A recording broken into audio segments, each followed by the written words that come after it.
un morceau intéressant où nous allons pouvoir placer les différents effets étudiés.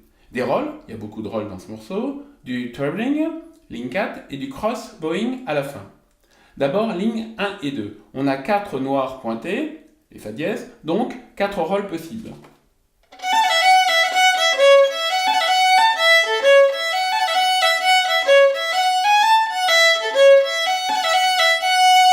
Donc ils vont bien, on les joue.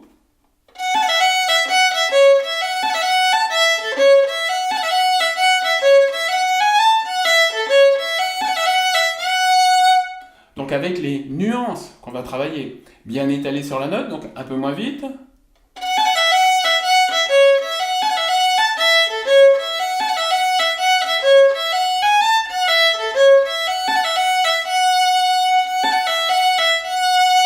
N'hésitez pas à travailler lentement pour bien sentir le geste.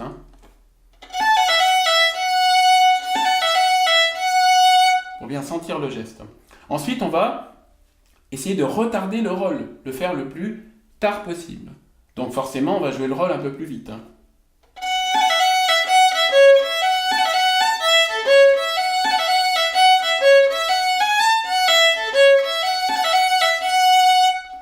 Plus on le retarde, plus on joue vite le roll. Donc parfois on peut le louper.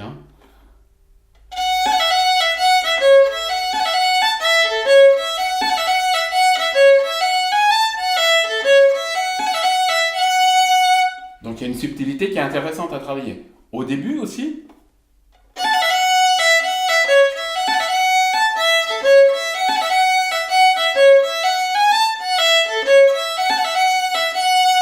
Ça se joue moins, mais c'est intéressant de travailler cette subtilité du placement du roll. C'est ça qui est vraiment intéressant en musique irlandaise. Ensuite, à la ligne 3, mesure 10, vous avez croche noire. Donc là, on peut faire un roll.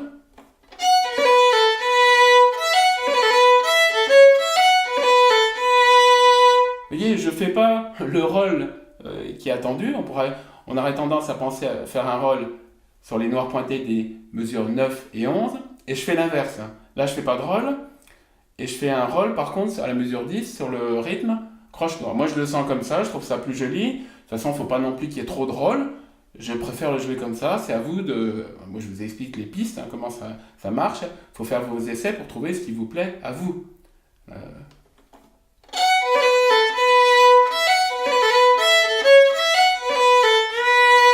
Là, je fais une note vibrée longue.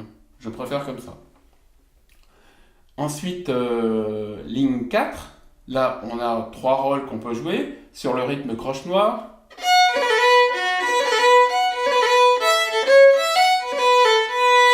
Et là, c'est pareil. Sur la noire pointée, je ne fais pas le roll. Je préfère... De toute façon, il ne faut pas qu'il y ait trop de roll. Ça...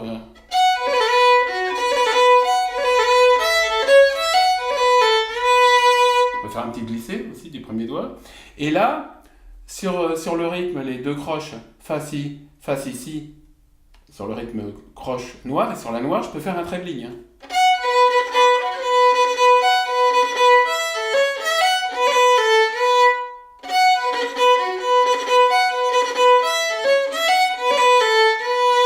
Voilà, pour apporter une variation.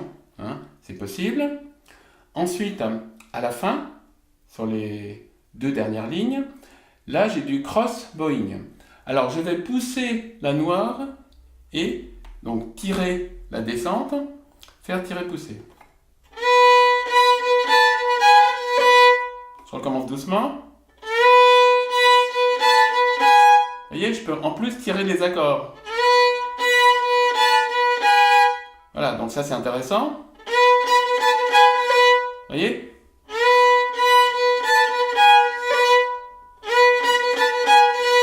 Ça me permet de faire une accentuation.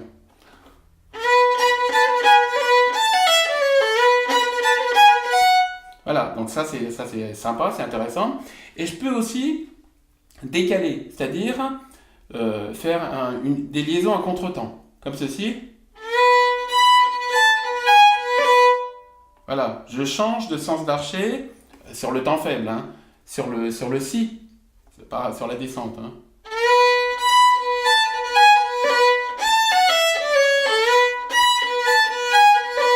Voilà.